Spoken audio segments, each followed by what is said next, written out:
Kenapa kok bukannya berkurang, tapi masih tetap eksis, dan kita masih ada di ranking yang belum memuaskan saat ini, bahkan di peringkat dunia masalah korupsi? Kalau menurut Mas Inu, ada di mana problemnya? Wah, ini pertanyaan berat ya. Dan wah, tumben. Karena problem ditanya nih, problem. Kan. Efek jerahnya kurang kayaknya.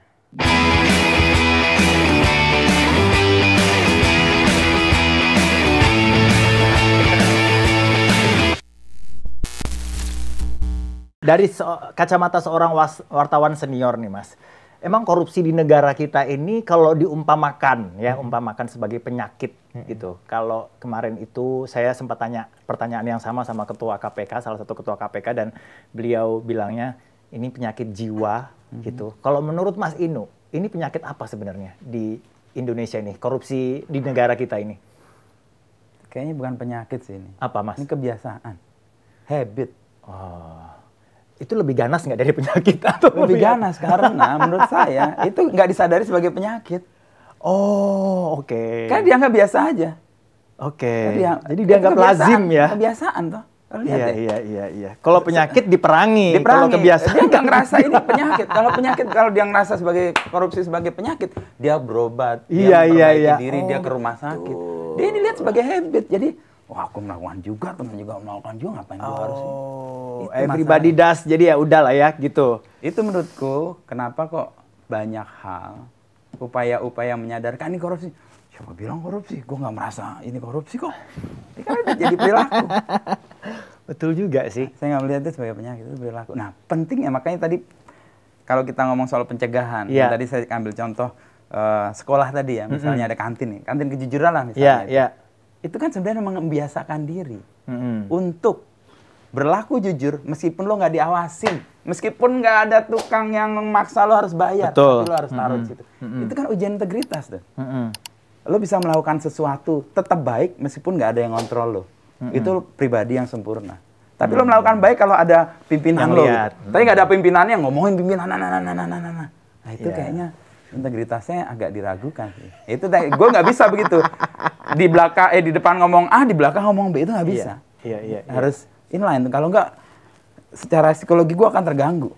Iya. Wow. Iya juga sih ya. Berarti ini bukan penyakit ya, Mas. Ini kebiasaan yang sudah diterima secara masif sebagai bagian dari masyarakat. Karena ini bukan dirasa sebagai penyakit. Iya juga sih. Kebiasaan. Jadi dianggap tidak mematikan ya. Iya, akhirnya santai aja. Kalau itu dianggap penyakit kan segera tuh pengen diberantas. KPK pasti dapat support yang gede. Buktinya enggak. Justru kalau nggak ada, kadang-kadang kita malah heran. Kayak, loh ini nggak ada punglinya nih. Yakin nih? Yakin? Hah? Kok tumben? Kebalik kan malah. Iya. Aduh, sakit juga ini ya, kepala saya mikirnya. Mas, tapi kalau ngomongin tentang korupsi ya, kalau menurut Mas Inu, negara kita itu, ini dari kacamata seorang wartawan jelas ya, Mas ya. Negara kita itu nggak kekurangan lembaga pemberantasan korupsi. Ya, salah satunya adalah Stranas PK ini pastinya kan, yang mengerjakan segala sesuatu dan ngeling dengan semua lembaga yang berkait tentang pencegahannya. Menurut Mas Inu, kenapa ya? Lembaga udah banyak, program-program udah banyak, setiap kali pemerintahan baru selalu itu terus yang disorot. Kenapa kok bukannya berkurang, tapi masih tetap eksis, dan kita masih ada di ranking yang belum memuaskan saat ini, bahkan di peringkat dunia masalah korupsi? Kalau menurut Mas Inu, ada di mana problemnya? Wah, ini pertanyaan berat ya. Dan wah, tumben. Karena problem ditanya nih, problem. Kan. Efek jerahnya kurang kayaknya. Menurut gue ya. Oke, seperti apa, Mas? Seru nih saya kalau ngomong efek jerah. Ada dua, jerah dan jeri. Hah? Jeri itu apa, Mas? Jeri itu kita nggak mau melakukan karena itu nanti akan berdampak sesuatu. Kalau jerah, udah dia melakukan, ada buktinya kayak gitu. Oh, jadi itu di depan. Efek jerahnya kurang menurut saya kalau korupsi di Indonesia itu, menurut saya.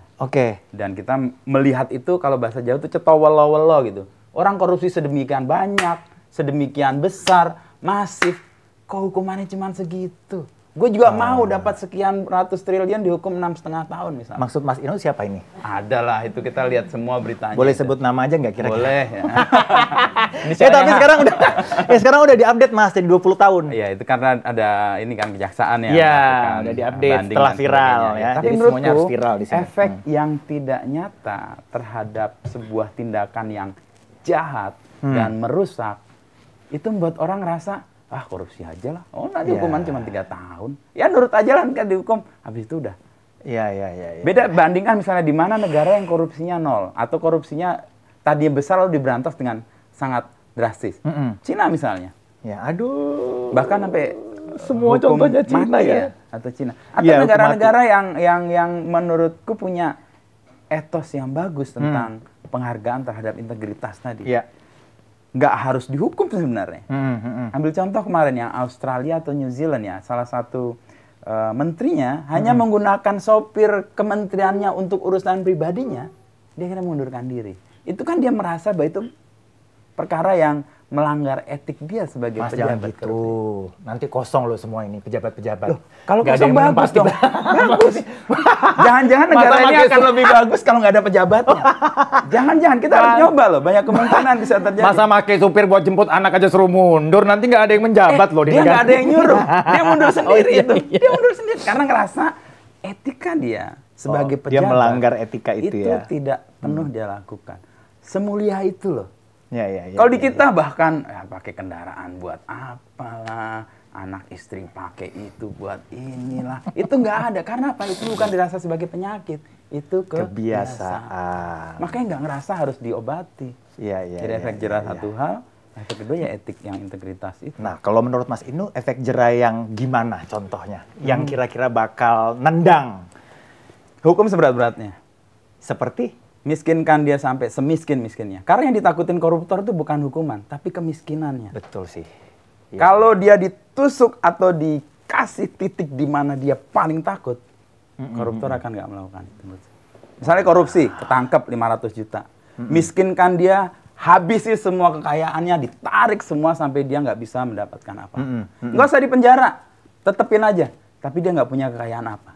Oke. Oh, itu menurut saya cara yang mungkin efektif ya. Ini kan pengandaian kan? Iya. Kan belum terjadi soalnya. Belum terjadi. Karena yang ditakuti koruptor bukan hukuman. Betul. Tapi kemiskinannya. Miskin ya. Miskinkan dia. Semiskin-miskinnya. Ya. Baru dia akan ada efek jerahnya. Jadi Mas Inu, kira-kira kenapa kok undang-undang memiskinkan koruptor ini nggak muncul-muncul menurut Mas? Karena mungkin yang membangun para koruptor. Saya nggak tahu juga ya. Pintu exit mana nih? Pintu exit. Dia nggak mungkin membuat jebakan untuk dirinya sendiri kan? Wartawan ya. Nggak mungkin dia bikin jebakan buat dirinya sendiri. Betul. Makanya dibuat sebisa mungkin agar kita tutup aja apa ini pertanyaan. Kebiasaan-kebiasaannya tidak menyebab dia pada sesuatu yang dia takuti. Iya. Coba lihat deh dalam konteks politik kita hari-hari ini. Kemarin banyak berita viral. Mobil-mobil apa yang masuk di DPR. Ya saya tidak menyalahkan bahwa ya mungkin mereka pengusaha, mereka punya ini. Bayangin, wakil aja kayak gitu. Harusnya kan yang kayak gitu tuh yang diwakili dong, rakyatnya dong. Iya. Kita misalnya gini, wakil saya gitu, misalnya saya ketua kelas. Ya. Wakil saya naik Alphard, saya naik angkot gitu. Iya. Malu nggak tuh wakilnya harusnya? Betul. Malu dong. Yang saya wakili naik angkot, saya naik Alphard. Iya. Itu nggak ada perasaan itu. Jadi wajar kalau hukum itu nggak muncul. Karena hukum datang dari sana. Sana ya Mas ya. Saya minum dulu ya Mas ya. Ini makin menuju jurang-jurang kematian ya pembicaraannya. Ini tepi jurang kayaknya ya. Salahnya lo nanya. Kalau nggak nanya kan gue nggak keluar. Makanya John, jangan nanya-nanya di luar skrip ya. Itu akibatnya. Aduh bener juga tapi ya logika berpikirnya ya. Kenapa kok dari dulu cuman hanya wacana dan itu cuma digaung-gaungkan kayak sebagai materi kampanye kadang-kadang. Tapi pada saat realitanya nggak pernah dieksekusi gitu dan nggak pernah muncul-muncul gitu. Itu paling menakutkan buat koruptor. Buat mereka yang punya keinginan jahat untuk korupsi. Miskin itu bukan hanya lebih menakutkan dari penjara, tapi dia menakutkan untuk mungkin kelompok besarnya. Mas, oke. kita tutup buku aja masalah itu ya. Karena ini kalau dikorek lagi nanti tiba-tiba sebut nama nih beliau. Jeder. Penjara boleh suka miskin, tapi ternyata dia nggak suka lah sama miskin. Wow.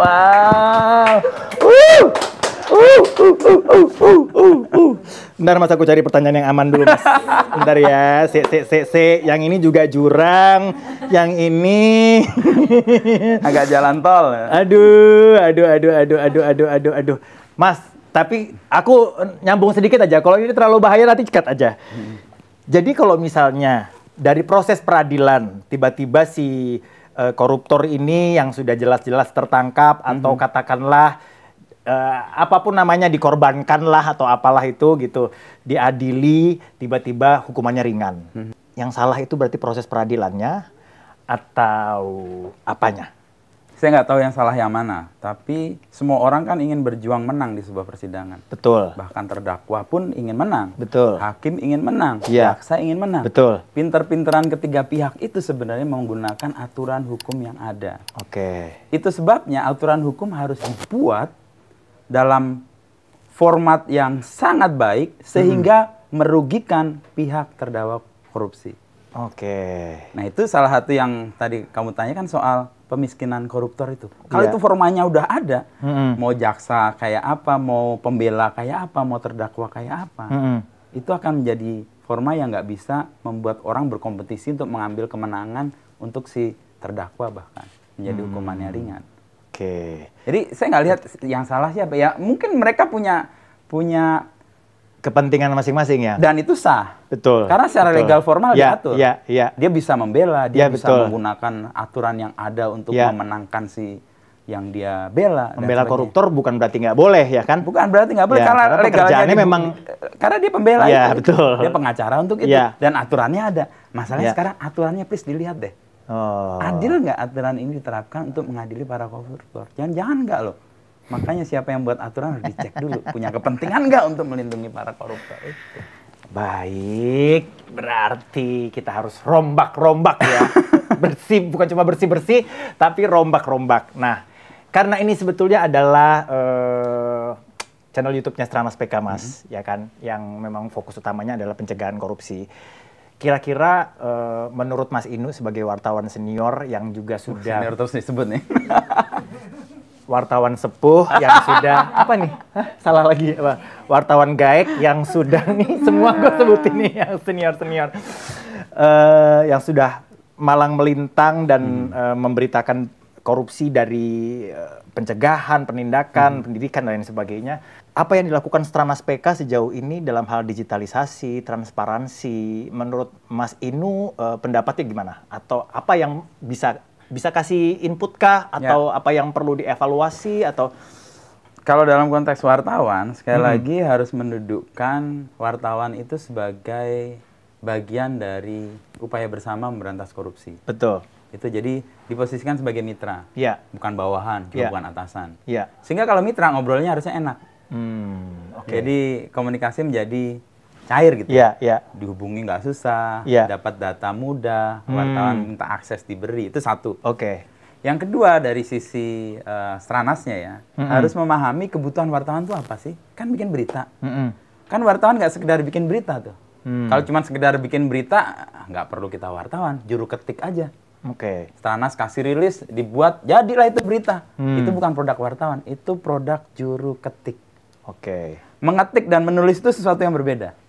Mengetik pakai mesin tik atau pakai komputer, tapi menulis pakai otak, pakai tangan, ada ide yang tertuang, kemampuan berpikir kritis. Itu banyak yang bisa dilakukan. Tapi kalau cuma mengetik, bikin berita, juru ketik. Nah, pemahaman tentang kerja-kerja jurnalistik harus dilengkapi juga bahwa wartawan menulis berita itu ada unsurnya, nilai berita tadi.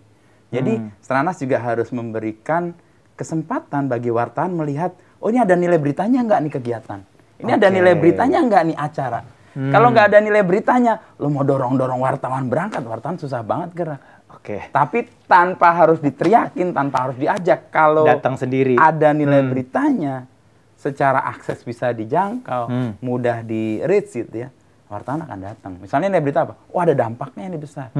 Ada pengaruhnya ini besar. Oh ada nama besar di situ. oh ada proximity-nya, kedekatan dengan apa yang sedang terjadi misalnya. Misalnya hari-hari ini terjadi lagi rame tentang pengurangan anggaran misalnya. Ya, itu lagi rame gitu. Ya. Nah, tiba-tiba Serana misalnya punya kegiatan, ya. Pengurangan anggaran itu cara untuk mencegah penghambur-hamburan anggaran negara misalnya, yang selama ini larinya ke dikorupsi dan sebagainya. Itu kan harus ada kecanggihan tertentu tuh. Sebuah peristiwa atau kegiatan yang aktual sesuai dengan apa yang terjadi, itu salah satu nilai berita. Nah, kalau itu nggak ketemu, ya wartawan akan balik lagi ke penindakan. Kenapa? Penindakan udah low hanging fruit aja, udah dapet. Konfliknya ada, iya, paling nama gampang besarnya ya. ada, dampaknya paling ada, gampang. pengaruhnya ada. Belum lagi kalau ada sesuatu yang sifatnya aneh atau janggal. Misalnya banyak kasus kan, dulu KPK itu punya satu pola yang menurut saya agak, karena pola itu kayak jadi pola yang tetap. Kasus korupsi terungkap, makin terungkap, ditambah ada kasus moralnya. Itu selalu ada tuh. Nah itu kan nilai beritanya jadi banyak banget tuh. Ada konfliknya, ada pengaruhnya, ada dampaknya, ada prominence-nya, ada proximity-nya. Ada satu nilai berita yang jarang, kalau di Kompas jarang mencari dan membuat. Tapi ada namanya seks. Kalau ada skandal seksnya atau skandal moral itu pasti beritanya gede banget. Oh iya Mas. Pernah satu peristiwa di KPK itu sering banget kasus-kasus yang ada pola. Setelah ketangkap, ujung-ujungnya ada moral kasusnya, skandal moralnya. Entah dia suka dengan anak yang lebih muda, dengan jenis yang semacam-macam lah pokoknya. Itu kemudian muncul dan sebagainya, itu jadi kayak menjalar gitu ya. Dia ya. Kalau itu nggak di-create yang strategi pencegahannya, maka orang akan lari yang ke situ-situ ya. Terus penindakannya itu. Bukan berarti itu juga nggak penting untuk diberitakan. Itu penting, tapi bisa dilengkapi dengan yang lain. Kalau yang pencegahan atau yang penindakan tuh lo hanging fruit aja, lo cepet banget. Betul. Kalau ini kan lo harus gali, lo harus menemukan, ada hal yang menarik di luar konflik misalnya. Ada nilai uniqueness-nya. Itu kan harus dicari. Ada human interest-nya misalnya. Itu di pencegahan biasanya harus dikuatkan di situ. Baru kemudian mendapatkan wartawan atau mendapatkan artikel yang dibuat oleh wartawan itu. Jadi kalau misalnya saya tanya, ada nggak harapan personal dari Mas Inu untuk Stranas PK, kira-kira apa Mas? Kalau untuk dalam hal mengurangi angka korupsi di negara kita ya? Ya secara, kan Stranas itu kan kayak jadi pola untuk kementerian-kementeriannya. Betul, ya. Sesuatu yang berpola itu harusnya sangat excellent kan? Kalau produk yang jadi pola nggak cukup excellent, maka orang yang akan lihat, cuman gitu doang. Ya satu harus excellent. Langkah-langkahnya kah, cara-caranya kah, di luar yang biasa mungkin, dan praktikal misalnya, membawa hasil yang bisa segera dilihat gitu ya. Meskipun kadang-kadang prosesnya kan harus panjang. Yang satu excellent, yang kedua itu memberikan kesempatan buat orang rasa percaya dengan cara ini. Nah bagaimana caranya ya, menurut saya kalau dalam konteks media, kalau buat saya kembali ke yang tadi, bagaimana membuat program atau membuat strategi yang secara nilai berita itu kaya, dan wartawan otomatis akan menjadikan itu bahan berita tanpa dalam hal pencegahan korupsi ya. Pencegahannya. Nah, itu PR juga ya. PR, nggak mudah memang. Tapi justru karena nggak mudah itu kerja harus di situ. Di penindakan kayaknya ya udah pasti akan diberitakan. Ya itu gampang. Karena dia harus jadi banyak magnet ya Mas ya. Nggak usah diumum-umumin juga. Iya, orang mengerubung sendiri. Baru rumor saja, yang nyari banyak banget. Rame. Apalagi udah jadi pernyataan umum. Mas, ada nggak kasus korupsi yang Mas Inu memorable banget buat Mas Inu dan cukup bisa jadi lesson to learn buat kita masyarakat Indonesia yang membekas banget menurut Mas Inu apa?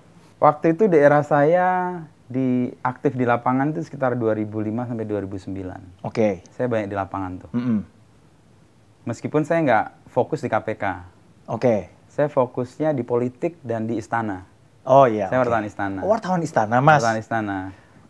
Meskipun wartawan istana, karena semua isu itu kan bermuara dan biasanya minta tanggapan di istana kan. Jadi semua isu pasti larinya ke istana. Ada dua. Yang pertama kasus besannya Presiden SBY yang ditetapkan sebagai tersangka kasus korupsi. Pada saat besannya yaitu presiden jadi presiden. Itu message-nya gede banget. Bahwa kekuasaan sebesar apapun nggak bisa mencegah itu. Dan KPK melakukan itu. Itu memorable satu. Dan orang respect, wah KPK keren nih. Bisa percaya, kekuasaan segede itu nggak bisa menghalangi. untuk tindakan atau upaya pengambilan besan itu sebagai tersangka. Oke. Itu yang pertama. Yang kedua, di era itu juga rame kasus korupsi satu partai. Itu yang mana ya, Mas? Yang korupsi adalah petinggi partainya, paling tinggi. Oke. Dan ketika itu diungkap, pelan-pelan lah partainya ini bahwa YTTA ya?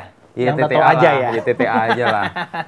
Itu partainya tadinya diagung-agungkan, dianggap sangat mulia, punya etos yang bagus, integritasnya gede. Tiba-tiba ketua tertingginya kena kasus korupsi dan ditambah kasus-kasus moral berikut. Waduh. Dan itu terbuka secara luas dalam persidangan korupsinya. Dan waktu itu yang nulis wartawan Kompas, teman saya, dan dari situlah kita dapat konstruksinya tentang kejahatan yang dilakukan di balik kemuliaan sebuah otoritas itu. Wow, bahasanya guys, benar-benar bahasa sebuah headline ya kan? Yang menurut saya satu hal mengokohkan KPK sebagai otoritas yang punya kemampuan dan bisa memegang harapan rakyat. Yang kedua, saya sebagai waktu itu kan saya kira-kira 28, 29 gitu, masih awal-awal lagi bahaya-bahayanya lah jadi wartawan waktu itu, lagi nggak takut-takutnya lah. Ya, idealis tinggi banget ya Mas. Wah, tinggi, dan ngerasa punya energi gede banget. Dan dari pengalaman yang kedua tadi saya melihat kemudian rasa jangan mudah terkecoh dengan tampilan, jangan mudah terkecoh dengan apa yang dikatakan. Kamu harus lebih dalam melihat, lebih sabar menunggu untuk mengambil penilaian. Dan itu ya akhirnya jadi pengalaman hidup juga sih. Itu kenapa memorable, karena dari situ saya dapat pengalaman hidup juga untuk melihat. Wah, tepuk tangan dulu. Kok tepuk tangan kayak bagus Mas. Itu tuh kayak saya kayak mendengar. Ini gue nggak nyiapin apa-apa loh, tadi ditanya langsung keluar aja gue. Melihat apa sih, kayak baru belajar quotes filsuf gitu. Kepala saya udah cukup penuh dengan segala artikel-artikel Kompas ini pemirsa ya. Mas Wisnu Nugroho, terima kasih banyak kehadirannya di channel YouTube Strana Speka. Apa sih? Gue nggak pernah diwawancara, gue biasanya wawancara, makanya tiba-tiba Kira-kira enak juga diwawancara ya. Kalau ada bayarannya lebih enak, Mas.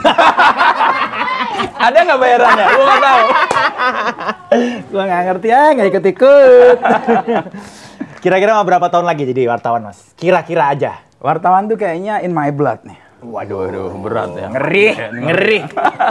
Ya, gue nggak bisa memprediksi karena masa depan tuh bukan milik saya. Oh, oke. Enggak, maksudnya nggak ada misalnya target, kayaknya gue 5 tahun lagi pengen memasuki masa-masa di mana gue pengen atau istirahat. Ada rencana, tapi wartawan itu kan kayak sebuah jalan hidup sih. Meskipun lo melakukan sesuatu, cara berpikir, terus ya. Metode berrelasi itu pakai metode jurnalistik. Jadi itu yang kayaknya nggak akan hilang meskipun gue nanti misalnya pensiun, melakukan aktivitas yang lain, membuat apakah kegiatan yang lain juga pasti ada. Tetap akan berkarya terus ya, Mas. Di wartawan. Menulis lah bisa jadi kesenangan berikutnya. Keren banget Mas Inu, terima kasih banyak kehadirannya di YouTube channel Strana Speka. Semoga harapan-harapan Mas Inu tadi bukan cuma jadi wacana ya pemirsa, tapi bukan cuma jadi kata-kata yang rumit saya cerna ya, tapi semoga bisa jadi kenyataan di negara kita supaya korupsi memang benar-benar secara signifikan berkurang, pencegahan korupsi juga memang oleh banyak orang dan oleh narasumber kita yang macam-macam sudah dibilang bahwa itu lebih penting daripada penindakan, karena penindakan itu ngomongin tentang masa lalu katanya, pencegahan itu ngomongin tentang masa depan gitu, dan kita masih punya masa depan yang gilang gemilang. Kevin, pamitan dulu. Mas Nugroho, lu ya pamitan. Biasanya dia akan pamit dengan pantun. Oke. Silakan. Gue balas pantun dulu ya. Balas. Bentar gue pamitan dulu kalau gitu ya. Jangan lupa untuk komen, like, dan subscribe, kemudian share channel YouTube Strana Speka, pemirsa ya. Mas Wisnu Nugroho di episode ini dan episode-episode yang akan datang masih banyak lagi narsum-narsum yang juga nggak kalah seru dan nggak kalah heboh. Tapi kita akan menutup episode ini dengan pantun. Yeay! makan nasi goreng campur terasi. Cakep. Semoga kita bareng-bareng bisa berantas korupsi. John. Hah? Enggak dong, masih balas. Kan ini dari pihak ini, tuan rumah. Ikan hiu muter-muter. See you later. Wah! Masuk.